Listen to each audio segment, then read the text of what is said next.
Welcome to the Before Midnight podcast, coming to you from Frankfort, Kentucky. In this podcast, we explore the world of age group triathletes. We'll be looking at the real world challenges of being an amateur multi sport athlete. I'm your host, Linda Word, along with my co host, Brian Schenkenfelder. How's it going, Brian? It's a beautiful day today. Yeah, it's nice and cold, freezing. I have to get the fireplace going a little bit later once the sun goes down. I must say, what did we get? We got like 3 inches of snow last night over at my house, at least. We got Oh, we kind of got dumped on yesterday. we got about an inch. Okay, we got a bit more than that out here. You're close to the river. It keeps things warm. You don't get as much True, sometimes as us. true. But it was really kind of cool to get out of the pool this morning. You like see all the snow, and it's like it's so nice and warm. It felt like Frosty the Snowman, when they're in the greenhouse and outside it's all snow. I don't know. For some reason, I like that. Being somewhere warm when everything else is not.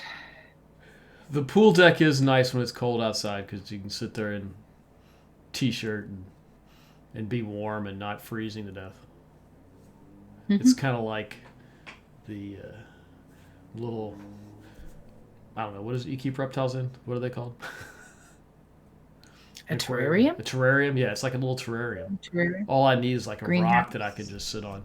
Maybe that's what I'll do. I'll bring a rock into the pool deck and put it in a corner somewhere so I can sit on it and stay warm. Just stick one on your shoe and pretend. Well, no, I want like a bigger one that I can put like where the sun hits so I can go and lay on it after I get done swimming. Ah, That'd gotcha. be cool. I mean, they got rid of the sauna. There's no place warm. That's right. The kid pool's still a Well, little you warm. never. Yeah, but nobody wants to go to kiddie pool. That's cool. Fair. No, Fair. I forgot about the sauna being there on the pool deck. Yeah, Huh? They it was took that out awesome. with COVID, didn't they? I'm pretty sure it was on its last legs anyway. It was. It's a wooden box with a heater in it. Yeah, and like some of the stories I heard, it's probably a good thing it's not there anymore. Okay. Well, that's a whole different ball of wax that I don't need to know about. Welcome to the public spaces.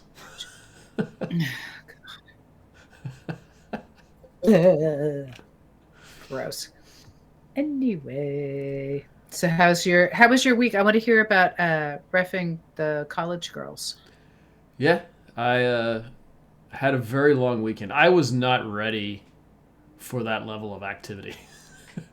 Usually, I've ref in the Well, you had summertime. It's not. said it was going to be a lot of running. You said that was going to be a little tough.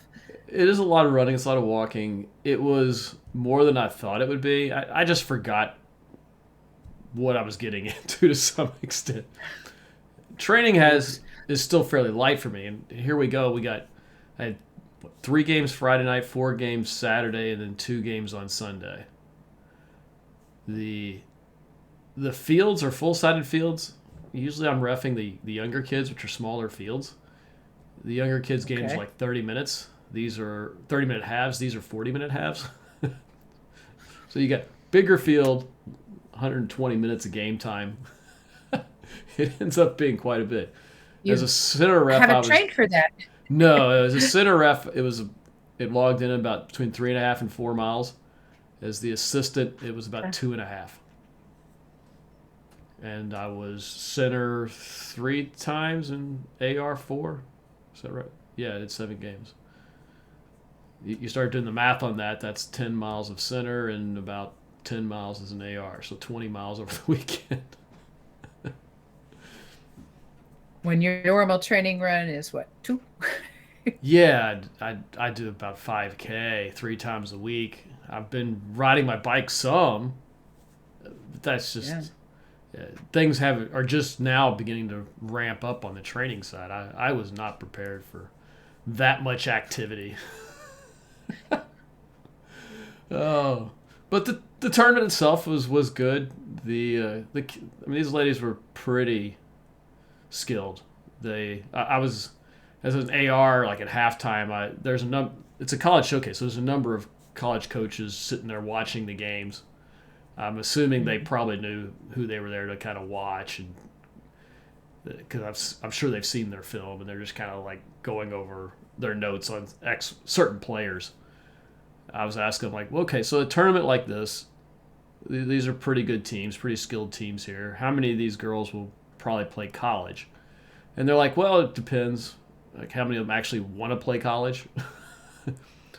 Because a lot of people, they get done with high school, they don't necessarily want to continue on because it's difficult to do college. And then it's a matter, like, they're like, well, probably about half of them will. They'll, most of them, if they want to play, will find a level that they can play at. There's probably a handful of Division I athletes, and then everything else falls underneath that.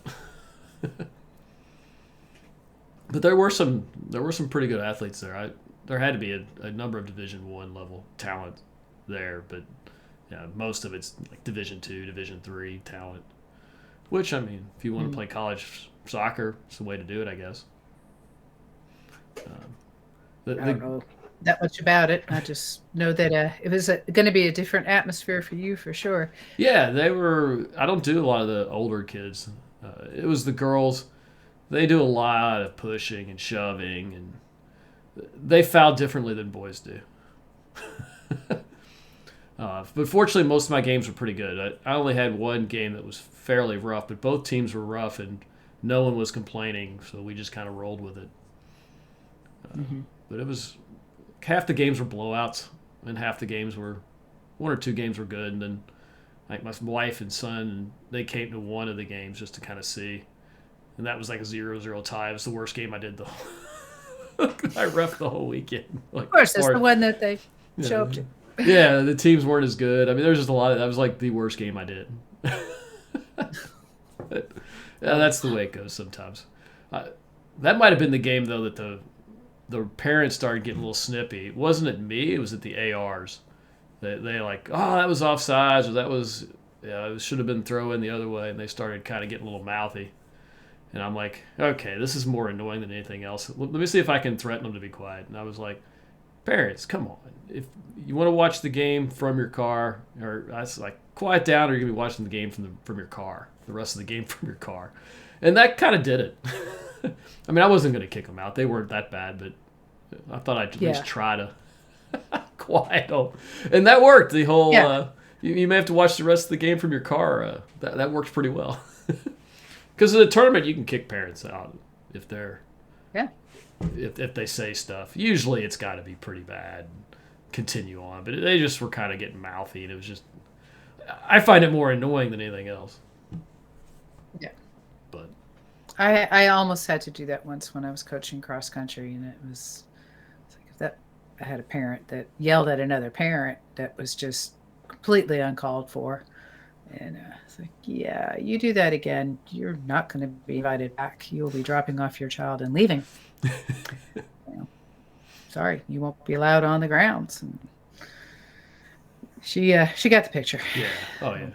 See, as a ref, you have quite a bit of leeway in these tournaments. The head refs and stuff, they're like, it's like, do whatever you got to do to keep the games going and stay under control. The pendulum has swung back towards refs because they have a hard time getting refs. So if you don't like something, you can do what you want to some extent. I mean, I wish that would happen with teachers. Sorry. Glad it's swinging for you guys. Well, I mean, there's just not enough refs. They're always struggling to get refs for tournaments and games every weekend. It's not really.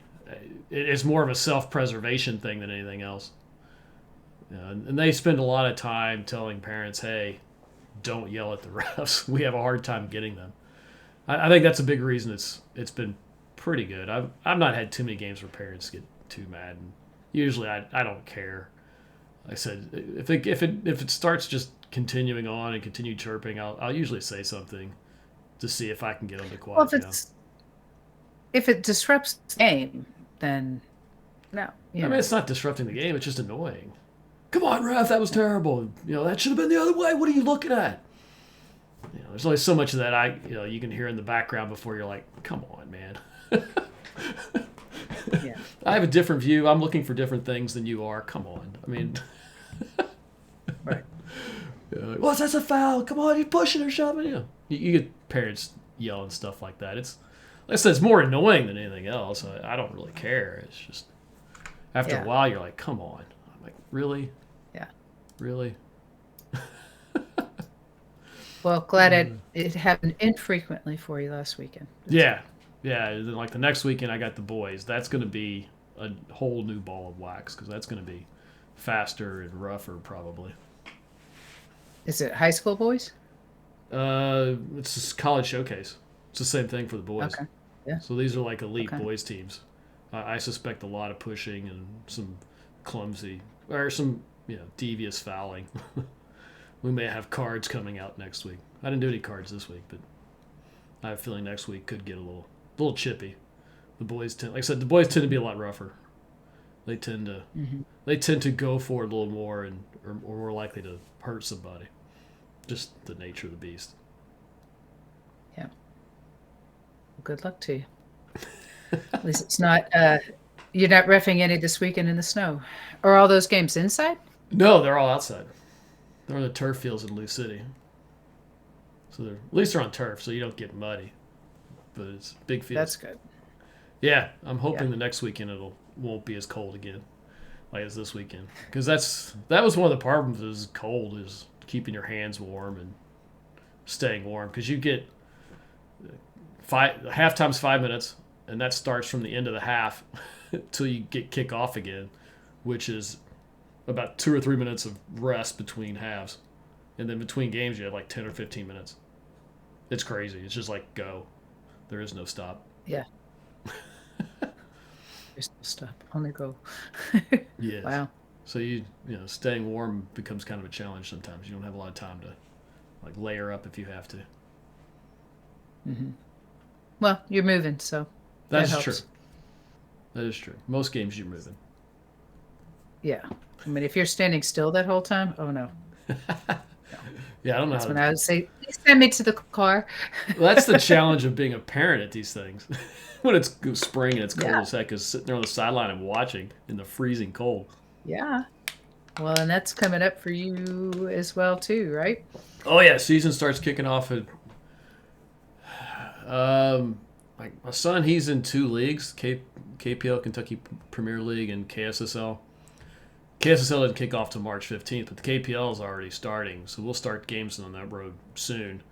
And then since he's in two leagues, he's got 7 in one league and 10 in the other. We got a tournament coming up beginning of March. I'll have a tournament in the middle of March. I'll probably have a tournament in May, and I got to get 10 games in during that before the end of May.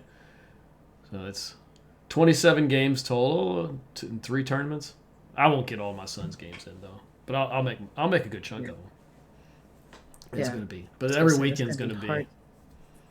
There will be very few open weekends between now and June. Is where we're headed to. Very soon, very soon. Shoo. I thought my life was busy and it's just me. Yeah. Well, this is just the weekends too. I mean, this doesn't even include like the full week. All the practices, yeah. I got practices. You got work. Yeah, it's go go go once we hit to the weekends because there's going to be. I mean, there'll probably be games on just about every Saturday and Sunday going Mhm. forward, which is crazy. Wow. But yeah, I think he has a couple double But headers it and is. stuff because he has to get so many games in. See, he has to get them in by mid-May because that's when the big state tournament is. My team's not going to be playing in the big state tournament, so I'm not as worried about that. My team's not that good, which is fine. I Hmm. mean, he's on a pretty Yeah. good team, so they'll be playing in the President's Cup. We're not good enough to. My team's not good enough to go to the Village Cup, which is renamed something else. I don't know what they renamed it to this Mhm. year, but that's the way it goes. It's yeah, my team's getting better. Maybe next year we can go to the big tournament. It's basically a state championship tournament. Probably Hey, not, you but know, something to you work never for. know. Never know. Well, good. So, well, my schedule's all changed. I thought I had a triathlon this weekend. Thank goodness it's next weekend because I was really trying to figure out how to run and get warm and then get on a bike and freeze. But because this one was run backwards. Yeah, the in February tries are tough. It's always yeah, cold. and the And goal was, can I run and bike faster than one of our fellow swimmers, Jen, so that I'm at least halfway through the swim before she swims on top of me. oh, you should be able to do that. The swim's only 400 yards.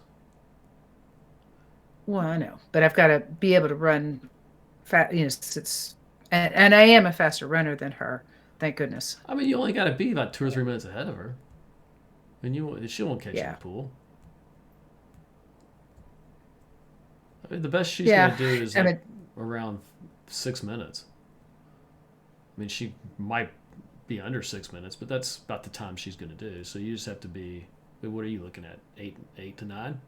eight, 8 to 9. Yeah. So I mean, six So I just have to to get eight. in So the pool 2 minutes before yeah, you should her. be 2 or 3 minutes Okay. ahead of her. That should be doable, I would think. And if not, she'll just swim over top of you. Exactly. But I know she won't have any problems tagging my foot, and I'll just dive down and let her just go over the top. Yeah. I'm surprised the Actually, race she's been isn't. known. Go. Sorry. No, that's all right. You just froze. Oh Oh, no, there you are. no, I'm here. No, I'm surprised the race isn't tomorrow because it's cold as hell this weekend. Usually, the Todd and Cynthia races are always the worst possible weather you could ask for. that's that's generally their luck with races. It's like, oh, we're gonna race. It'll be -10. Let's go. But next Well, weekend and you got a one chance. thing I'm thinking about too with this race. I mean, I've got my racing bike is on the trainer. It's been on the trainer all winter. It's like, well, I take that one off, because it is backwards and it's a run, bike, swim. Do I bother clipping in for such a short bike anyway, or do I use my other bike that I have flat pedals on? And that way I can save a bunch of time because I won't have to change shoes. I'll run a bike and all I'll have to do is throw on a helmet. That bike's not as fast, but it's such a short bike anyway. I mean, in your case, it might be better. I mean, my shoes are always clipped to the bike. You're probably not doing that, I'm guessing. No, I don't have tri shoes. Mine, the buckles on it, there's no way for me to lean over and put those on. I would do a header off of my bike trying to do that. Because that way is by I have not. far the fastest way to go. Right. Because But if the tennis shoes are do easy it to get out of, and then you just grab your bike and go. When you go backwards, it's much right. easier. Because the hard part with going forward is that transition from bike to run. You have to get your shoes on, and almost all the running shoes are way too tight, so they're really a pain in the butt to get on. That's the challenge.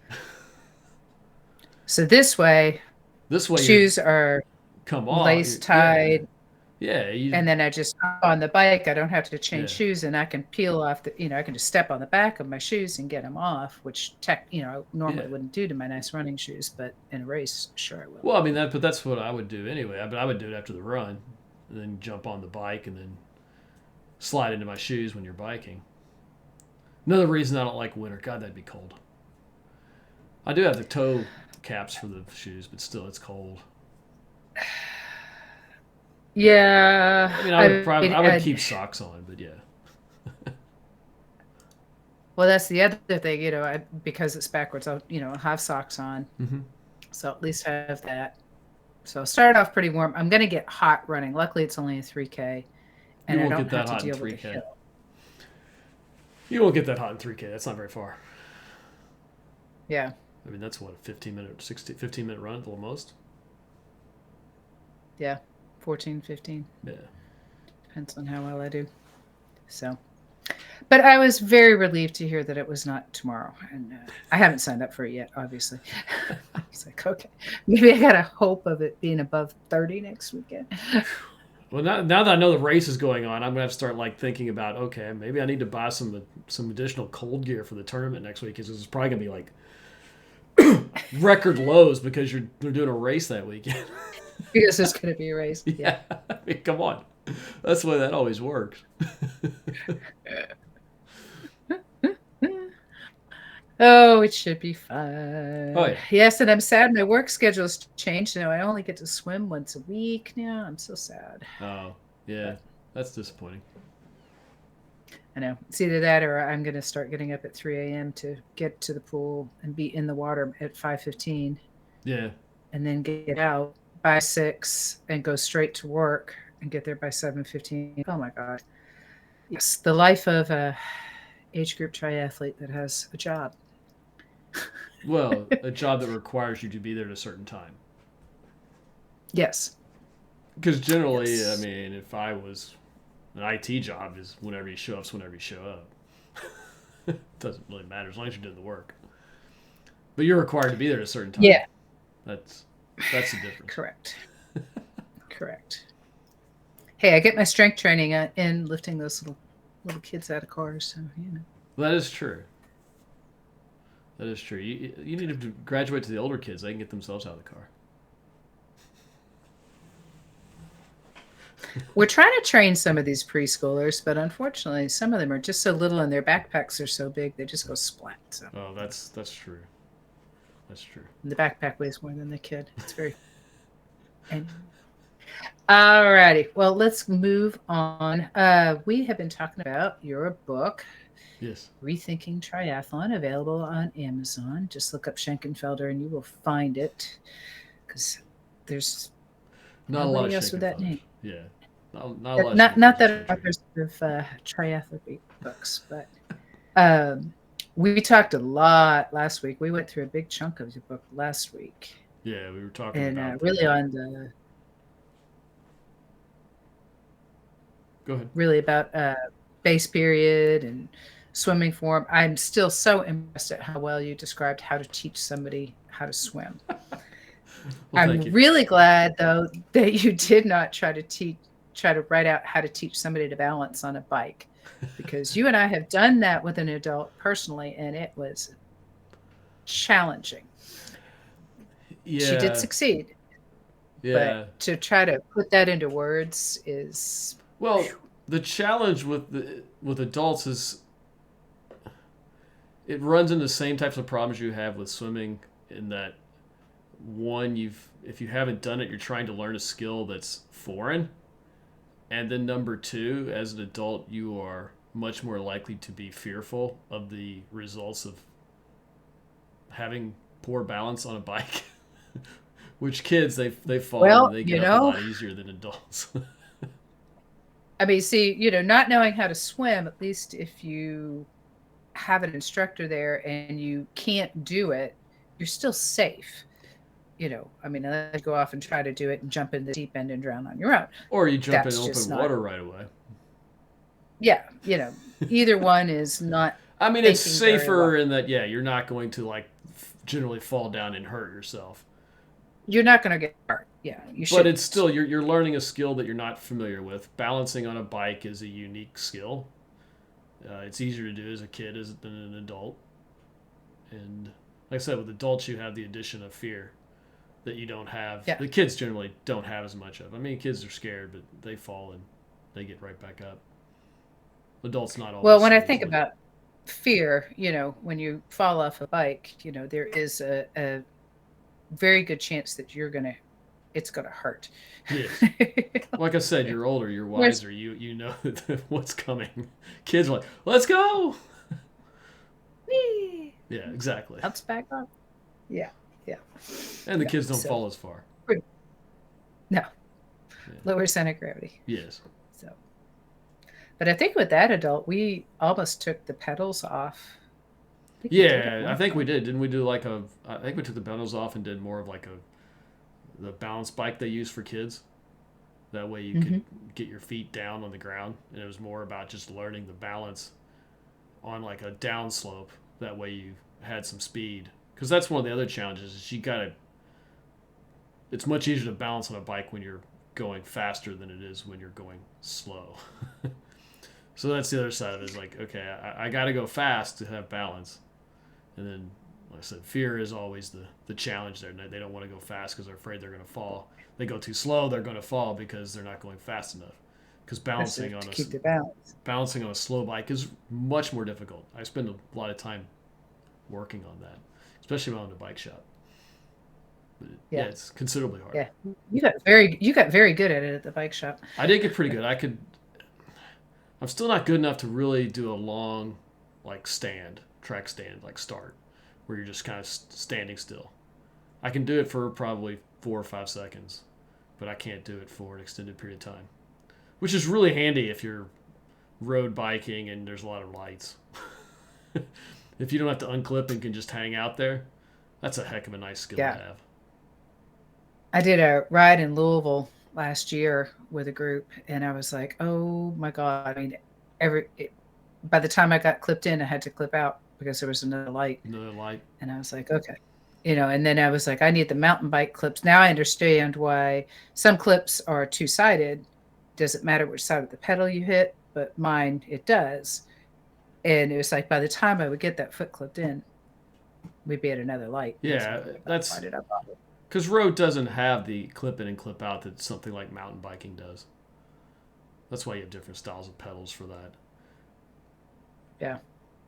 But yeah, no, like if you And want to work on balance on a bike, the best thing you can do is create like an obstacle course in a small area and then ride your bike staying in that small area.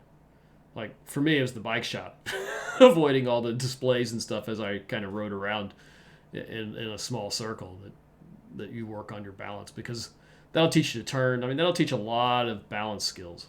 Just doing something at really slow speeds. The slower, the better. Because that would be the competition. Is like how slow can I go through this obstacle course in this small area, and can I get slower? Mhm. I find that I wish I had the skills when I'm on the mountain bike, especially on the tight turns, that it's like, okay, I can't go through that turn with any speed. And I find that my arms and my shoulders get in the way. And it's like, and it's like, okay, I need to practice doing those types of turns slower. It is definitely a skill. Yeah, but like yeah, you can practice turning, but it's something you have to get better at. Because the biggest thing Yeah. with turning that most people do is they want to look down at their tire, and that's the worst thing you can do when you're cornering. You want to be looking I'm through the looking at the corner. tree I'm going to hit. No, you want to be looking up the trail.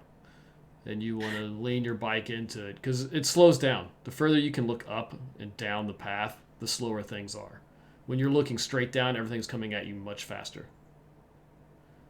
Next time you go down a hill, check that out. Like look down at your tires as you're going down a hill. You'll feel like you're going really fast. If you look down the street, it looks like you're not going that fast at all. It's a I guess on the trails, because there's so many turns and you can't see past certain turns. As soon as I can't see past the turn, I start looking down, yeah. and that's a That's problem. what you don't want to do. You want to look through the corner as much as possible. Look up and through the Yeah. corner. That's my mountain bike tip for the Mhm. day. There we go. Hey, it works for road too. That is true. All right. So the next section of the book, you start talking competitive season. That's sort of where we are now. Yes. Um, or well, not where we are now in space. Sorry, we're No. still in base here. Yes. Or I'm just about ready to go into it. It's been off season still, till like recently. Yeah. Yes, we're still in off season. Sorry. So playing around, but competitive season. Oh my gosh, a whole Yeah, different ball game. yeah. Now we're talking about racing. Now we're talking about training race paces. One of the reasons that I'm big on base avoiding race pace, the preseason as I like to call it, is now if I haven't been doing race pace work, if I start doing it now, I'll get the adaptations for that work. If I do a lot of it early, in the earlier parts of the season, then I won't get as many adaptations at this point in the season because I will have already gained some uh, familiarity with that pace, and the body will have gotten used to it more. I'm much more interested, like, okay, we're race season now. I want to start. My body's done all this other work. Now we're going to start doing race pace stuff. We're going to get ourselves ready for the race. The body's going to do the final adaptations, and we're good to go. So the fitness side of it becomes more of a, what distance race am I doing? Okay, if I'm doing a half distance, well, now I'm going to think about, okay, what's that mean for a bike? That probably means tempo pacing, a little bit more than aerobic, but less than kind of a threshold effort. For running, Mm-hmm. you're talking, again, more tempo pace, a little bit faster than kind of an aerobic pace to do a half marathon. If you're doing a sprint, now we're talking about like really high efforts on the bike, like above threshold. We're talking about 5K running pace, which is, again, a little above threshold. We're talking about some really hard work that needs to be done to get yourself ready to race. So there's, and now what we're trying to do now is, like I said, put it into race specific paces to get your body to adapt and get ready for that. And the best way to do that is through some interval race training. If you go online and find plans, or if you want to try to create your own, it's all some type of interval based work at those efforts. If I'm doing like Ironman training, I might do 2 mile repeats at marathon pace, which should be faster than your slow pace. I mean, Should be. for me, my slow pace is about 10-minute miles ish. Where like if I'm doing a marathon, it should be in the 8 minutes, which Mm-hmm. is still aerobic, but a lot harder than an easy pace. Well, if I'm trying to get ready for a full Ironman, I'd be doing like five, six, maybe 2 mile repeats, where I would do 2 miles at that pace, maybe take 30 seconds, a minute in between, depending on how I'm feeling, and then I'd go from there and start building up that way. But that's kind of what we're looking at from a fitness standpoint, is like how can we do race specific work. If it's going to be like a hilly race, then maybe I need to do some hill work too.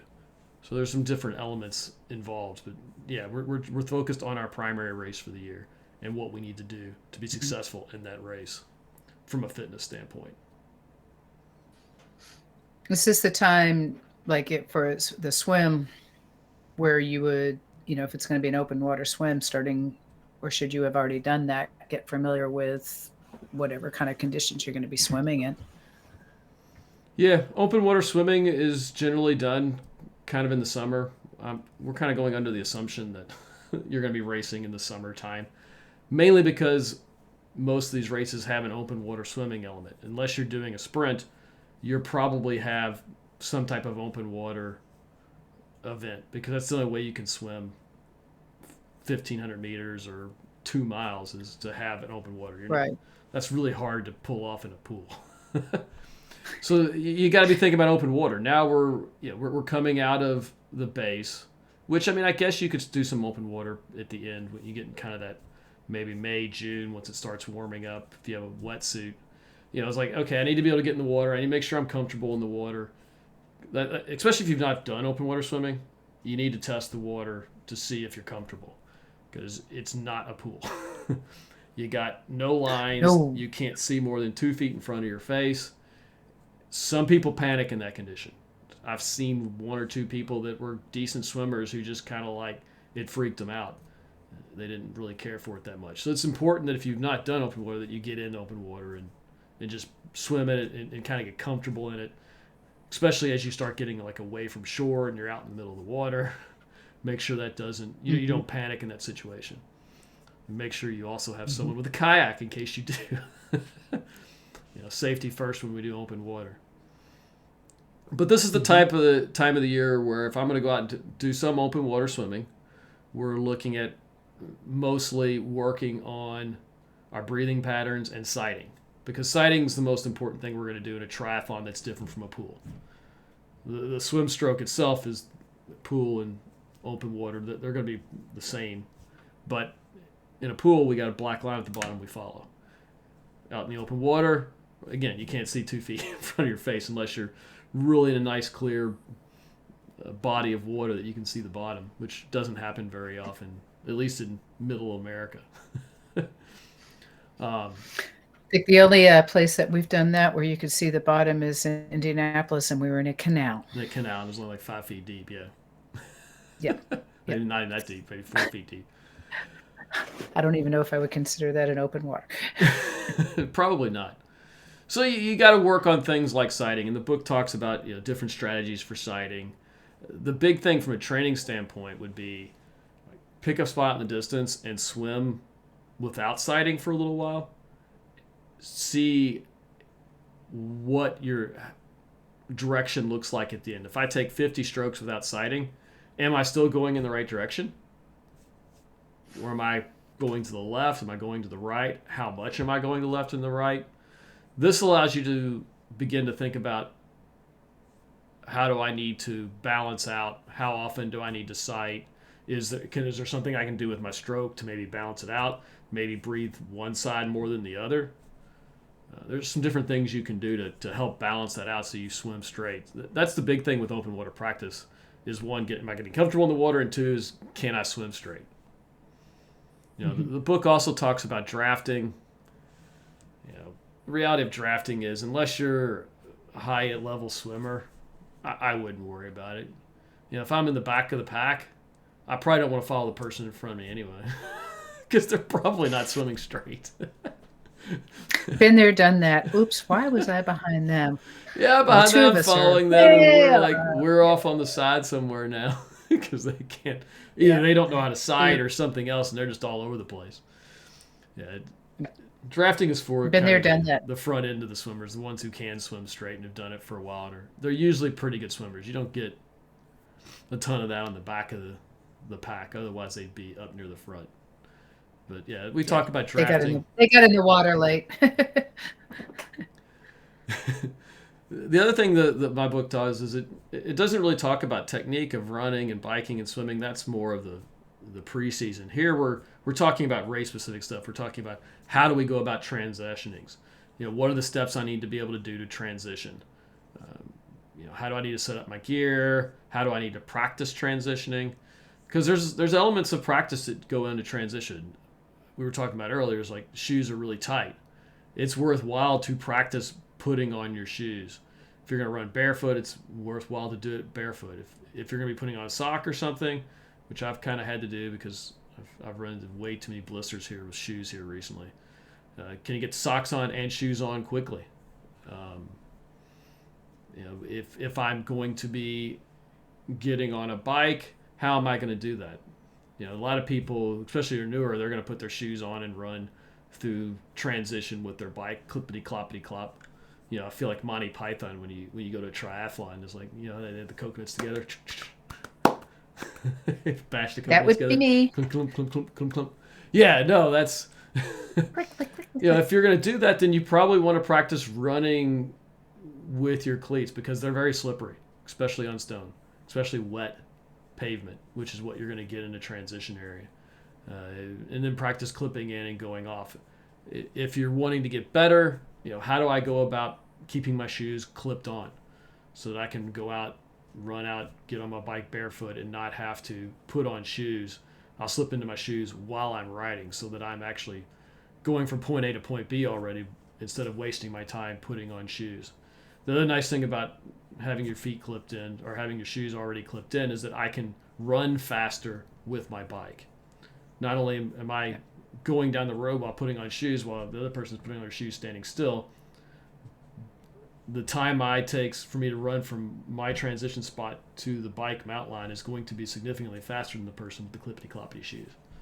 It's just the way it is. I mean, because you can't run in those shoes very well because they got the pod on the bottom, they're slippery, right. As I say. There's a lot of things going on there. And the book tells you, or walks you through how to go about transitioning in these different weapons, different areas. It talks about how you should set up your transition area. And we talk about how to practice it. Like, there's some things, like I said, there's things you can do. One of the things I always like to do was set up a little transition area in, like, well, when I had a basement, I did it in the basement. But, somewhere like in a room, I would start on the other side, maybe spin around once or twice to kind of disorient, and then run to the spot that I had kind of a mock transition set up, and then go through the steps. Put on the helmet, put on the sunglasses, go. Take the helmet off, put on shoes, go. Grab the race belt. Just to practice those things. You can save 10, 15 seconds by just practicing it on each transition, potentially. Because things like buckling your helmet. If you're not used to doing that in a hurry while you're kind of out of breath, you may fumble with it for a little while. You'd be surprised how things like that can happen. But if you practice it, you're just trying to get it on. I mean, you can run into some issues. We're not and talking if it's not about buckled, that's when you get disqualified. You're disqualified. So. But let's say it takes you an extra 3 seconds. Well, that's 3 seconds you just wasted because you didn't practice. Uh, Same thing with getting shoes on. That's what kills me because I don't practice transition as much as I need to. It's usually putting my shoes on is slower than it should be for me. I probably waste 15 seconds putting shoes on that I probably shouldn't spend if I had practiced it a little bit more. But yeah, we talked about how to practice, how to do transitions, and how to practice. The book also goes over kind of mental prep for races. How do you control your internal dialogue so that you don't get too negative? Because that's always one of the big killers in a race is negative. Oh man, like someone kicked me in the face. Oh, I can't race anymore. My race is ruined. Or if I get like a flat tire, I get to transition area and some moron had come through and kicked my helmet halfway across the transition. I gotta go find it. Things like that can happen. That's happened to me. Yeah. Yeah. Yep. So all those things are like how do we deal with those issues and using visualization to help in that process. These are the things the book kind of goes over. How can I go about mentally preparing myself for race day, which is an important part of racing. Another thing the book goes on is race day prep, like packing for a race. No one thinks about packing for a race. But there's a lot of stuff that you probably need for race day that you don't think about. Most of it you may not need, but things like a pump. If you don't bring a pump, hopefully someone else has one there, because you may wake up that morning and you may have a flat tire. You may be really low for some reason. Who knows? Do you have that pump? Do you have an extra tube or two in case something is flat that morning? Do you have the stuff you need? Did you bring your race helmet? Did you pack it in your bag so that it actually makes it to the transition area? I had one lady who I was coaching. She left it in the car, so she was trying to get the race officials to let her go back to her car and get her helmet so she could do the bike. She had come back into the transition from the swim and her helmet wasn't there. She didn't bring the helmet in that morning when she set up her transition area. Oh, she left it in the car. Yeah, that's big. So she gets out of the swim. She doesn't have a helmet, so she has to go to her car. She had to let like I said, the race director. She had to talk to him like, hey, can I go to my car? And I think eventually they weren't going to let her, but they eventually did. Not a very fast transition. No. No. I don't know. Oh. So I'll provide kind of a packing list for what are the things I need to pack for race day. It's kind of a starting point because what I need for race day might be different from what you need. Because I can do more bike maintenance than most other people. So I might bring more bike tools than someone else who doesn't really know how to work on their bike might. And they hope that the mechanics. So for me, for my race prep is, find out, is there going to be a bike mechanic there? You bring tools. Yeah. If I'm going to a race with, I don't worry about it because I know you're going to be there. But right. I mean, races that you're not there, I go, okay, I need to make sure there's somebody there or that I have my bike checked over before I go. Yeah. So there's those types of things that you may or may not need on race day. The other thing the book does is it talks about racing away from home and the additional things you have to do. If I'm flying to, say, Hawaii to race, well, now what am I going to do with my bike? I got to make sure my bike's packed. I got to make sure my bike is reassembled. Because the way I pack it for shipping is I take it apart, chunks of it. I got to take the handlebars off. I got to take the wheels off. Can I get that bike back together when I get to my destination? Is there someone there who can put it back together if I can't do it myself? All of these are things. There's always there's shipping companies that'll do that for you, right? Which part? You can bring your bike to your local bike shop, have them take it apart and ship it. I thought there are companies out there that they'll ship it to somebody. Yeah. To have it assembled. I mean, there's some services out there that kind of help with the process. For some of the bigger Ironman races, they usually have companies that are involved in that. But if you're just going for yourself or whatever, or you don't want to spend the money because those services are expensive. Right. You can do it yourself, or you can go to the local bike shop. You can find a bike shop there, Just kind of make sure they know in advance you're coming. That way they're like, yeah, it'll be 2 weeks. Well, racing like a day or Right. two. Yeah, that's a problem. No problem. The book also goes into scouting the course. Like, okay, I'm coming to a race, especially one I've never been to before. How do I go about scouting the course? What am I looking for? The race, where's the swim in? Where's the swim out? Where's the sun going to be in the morning? This is one that people don't think about that can be quite the rude awakening. I remember one of my first open water races. It was in Indy, somewhere in Indianapolis, like there's a little lake there or something. And I remember swimming out and back. And I swam out. It was great. Coming back in, sun. And I think I had clear goggles. I couldn't see anything.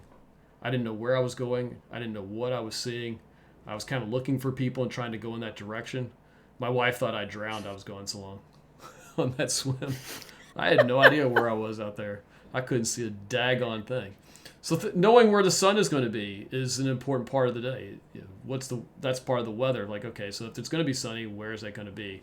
Do I have the right equipment to be able to handle that? Maybe like, Honestly, but for that swim part with the sun, like if it's an out and back swim, just assume that you're going to have sun in your eyes oh at yeah, some point. Like last year, it was great. It was like a big circle, and then that last little piece, it was like I was complete. I even had tinted goggles. I mean, we were all blind. I had to look to the left and watch other people, and you could hear voices. They were on a dot going this way, this way, this way, because nobody could see anything. It was like, oh, there's a person. Okay, yeah. So you may want to look but for yeah, like big landmarks.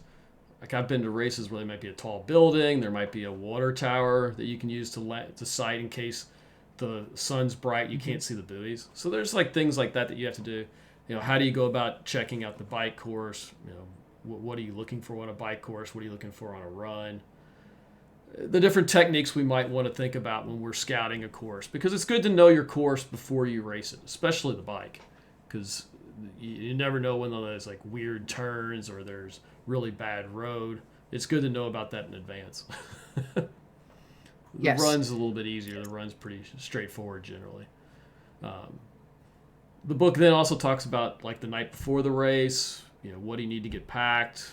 Maybe what time you want to think about going to bed.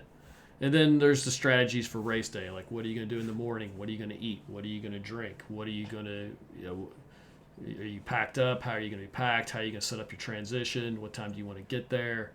Um, and then kind of some basic strategies for racing, like don't go out too fast, which is a real problem that people have in the swim. It's not as bad anymore that they've kind of gotten rid of mass starts. That was always the big problem with mass starts, is that everybody wanted to swim to get the first one to the buoy, but it doesn't do any good if you're like out of breath when you get to that buoy. It's really hard to right. recover swimming and try to recover your breath while you're swimming. So stuff like that, just some different tips for that. And then lastly, the book talks about what do I do? I've done my big race, but I might have another month or two before I want to go into an off season. I might have some smaller race I want to do. How do you go about maintaining fitness in that regard? Because you're not going to come back down and go back up to another peak. So now it's like, how do I manage the decline of my fitness until the off season? And I'm going to come off that peak some, but can I stay at a fairly high level so I can do one or two other races as the season ends and we head into the off season? So the book kind of goes over Mm-hmm. all these elements of kind of the racing season of what do I need? How do I need to prep for races? How do I execute on race day? There's a lot to it. Oh my goodness, triathlon's There not is a a lot to it. uncomplicated sport. I mean, it's There's none of a lot it's of details. and most of it's pretty straightforward and pretty, yeah, that makes sense. It's just there's a lot. It's just there's a lot of little pieces that it's good to know about. And that's kind of one of the reasons I wrote this book. Was like, okay, let me gather up all the pieces I've learned from coaching and all I've learned from myself from racing, so that we can give kind of the weekend warriors a more comprehensive how to when it comes to like racing day. Because like Mhm. most people do some of these things. They may not do all of them, but they Mhm. do some of these things as Mhm. they prepare for races. So, like I said, this is kind of a Very trying to be more comprehensive, kind of a handbook for those getting into racing or racing, and just I said, just like packing list. It's good to have start a packing list for yourself. Like you may not need all the same Mhm. things I do. You may have other things you might need. Because I generally don't do things like sunscreen, uh, but a lot of people need sunscreen. Add it to your packing list. Well, and think about the kind of sunscreen. Is it going to sweat down your face? And Mm-hmm. things like that I worry about when I wore contact lenses before I had LASIK. It's like, okay, how can I manage, what if I can't see? What if I get out of the water and a contact lens is blurred? Do I Yes. have my glasses there so I can see on the bike? I mean, there's little things like that that are very individual that you Mm-hmm. do need to have a plan for. What are you going to do? Are you going to just wear glasses? Do you have prescription goggles? Are they tinted? I mean, you know, there's 101 different things to think about. Oh yeah, and like the nutrition's different from everybody else. Some people like certain things on race morning. Me, I'm like, let's get some donuts, let's go. I Yeah. usually can't eat much in breakfast, so I have to have something that's like generally like a donut or something that I can Quick sugar. that I can actually eat. Because if I try to eat Yeah. something, I generally can't. If I try to eat like a bagel with like peanut butter or something, I have trouble eating something like that. It doesn't work. So something Yeah. sweet is easier for me to eat early in the mornings. Well, that's why I tend to do a bigger dinner because I just really can't eat very much at all in the morning. The morning of a race. But then again, if I get up early enough, so that's where planning, it's like, okay, what Yeah. time am I going to go to bed so that I get enough sleep, even What though I'm time am I super going to get up? excited. What time am I going to arrive at the race site? These are all the things that you got to think about in advance. And that was one of the things that, like I said, this book is trying to capture all this so you have Mhm. a working idea of what to do on those race days. Because yeah, and Very then it's cool. about okay, here's a base one. Let me adapt it to myself. Mhm. Maybe you like to drink Ensure in the morning. I have yet to try that. That's probably the best way to go. What is it? What is it? Ensure, like the adult. Oh, yeah, those are Yeah, great. that's probably the best thing to Yeah. do in the morning. I have yet to do that, but because it's liquid, it's much easier to get down than solids. 'Cause that's always my problems. Yeah, I have a hard time protein getting solids. yeah, I do protein shakes and stuff like that now. That might be a bit much actually before a race. It depends though, like I said, timing it out right. If it's far enough ahead of time, then it's okay. Yeah, I But use like the Cliff you don't Blocks for want a you don't while. wanna get to the race and go, "Whoa." Yeah, I've used Cliff Blocks in the morning. Those little kind of gummy things. Those work pretty well Mhm. for me. Like I said, this is kind of where like okay, the preseason. If I do any races in the preseason, this is a good time to try out nutrition before a race. Right. Oh, Yeah, yeah. and then have it ready for race day, and then you just add it to your packing list. Because I keep a packing Yeah. list and I bring it out every time I go to a race. Make sure I have everything. Mhm. Yeah, it's just the way I roll, I guess. Well, if you don't, and you forget something because you didn't check it off, It is. yeah, Like some it's things you very can get annoying. by without, but helmet, A helmet? shoes, bike shoes, your tri kit, your running shoes, you got and goggles. You got to have those things. You can get by Mhm. without having the other pieces. But if you don't have those, like Right. I can get by without having like a GPS watch or something like that. But I can't really race without Right. a bike. You can't really race. Bikes usually are easy. You don't usually forget that. But like a helmet can be forgotten. Yeah. I promise you, a helmet can be forgotten. I don't know how many races I've been to where there's been an announcement on the PA. Does anybody have an extra helmet they can loan somebody? I Why know would I've been to at anybody least 3 or 4 have an races extra where that's helmet? happened. Do what? Wow. Wow. Why would anybody even bring an extra helmet? I've had I would extra never even helmets. think. Like the first time that happened, I Okay. like sometimes I'll bring an extra helmet. Like a lot of this depends on how paranoid and how far away you're going from the house. Because what if I go from point A to if I get to the race and like say the chin strap breaks, or I'm riding the day before and I wreck and I damage the helmet. I mean, like I said, a lot depends on how That one paranoid I you can are. see. If the chin strap breaks, then there's something wrong with the manufacturer, and I'd be really happy I wasn't wearing that helmet choice. Yeah, But well, I yeah. mean, you just never know. Like I said, a lot of it depends on how paranoid you are. how much duplication of things that you want to bring with you. Generally, the further away I go, the more likely I am to bring duplications of things. Except bikes. I generally won't bring a second bike. That's overkill. Well, very cool. Yeah, that's a little overkill. Yeah. Well, awesome. Thank you very much, Brian. It was cool to hear all about it. And if you are interested in purchasing the book, it's Rethinking Triathlon. Do you have a copy there to throw up on video? Yeah, it's on the screen. No? I'll throw it up on the screen while the video's playing. We'll do it that way. Okay. So you can get it on Amazon.